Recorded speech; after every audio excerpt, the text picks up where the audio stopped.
Welcome to Delaware's capital, Dover, and specifically to Legislative Hall, where you are getting an overview of the office that has been used by our state's last 10 governors since 1933, when this building was dedicated to be the site of state government.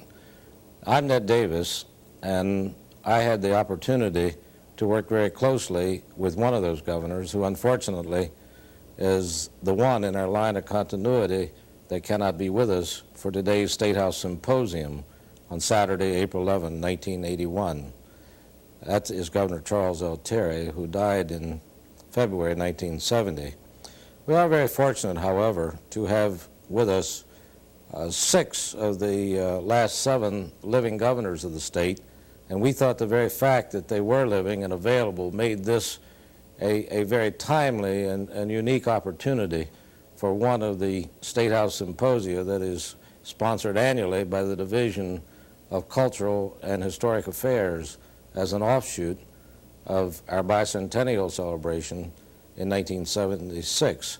Since that time, the symposia conducted by this division has focused on such things as our maritime heritage, community development, historic preservation, and I'm told by Larry Henry, the director, that there are plans in the future to focus on other aspects and facets of Delaware's very rich life, including agriculture, business, and so forth.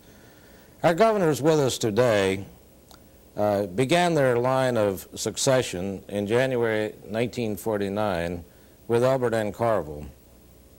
Obviously, each of these gentlemen are very illustrious men. They wouldn't have been governors otherwise.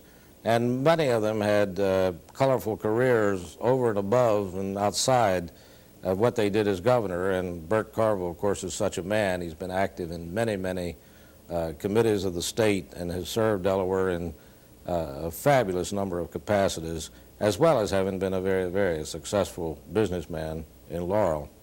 Following Governor Carvel, we had Governor Boggs, who became our state's chief executive in 1953 after 6 years in the Congress of the country.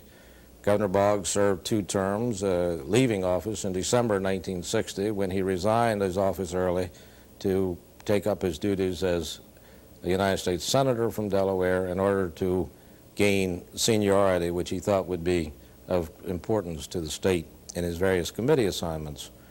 Governor Buxton then became our interim governor for a period of 19 days, serving out the term of Governor Boggs, and was succeeded by Governor Carvel, who once again came into office in January 1961. I had the opportunity, by the way, as a newspaper man, to ride to Laurel with Governor Buxton to pick up Governor Carvel to bring him to his inauguration, and I remember that day well. It was quite pleasurable. Following Governor Carvel came the governor that I had the opportunity to work with very closely, most of the time right from this chair where we sat and conducted many conversations, Governor Charles L. Terry. Following Governor Terry, we had Governor Peterson, who is with us and who took office in January 1969 and initiated a number of programs that I think changed the course of our state, and of course we will be discussing those.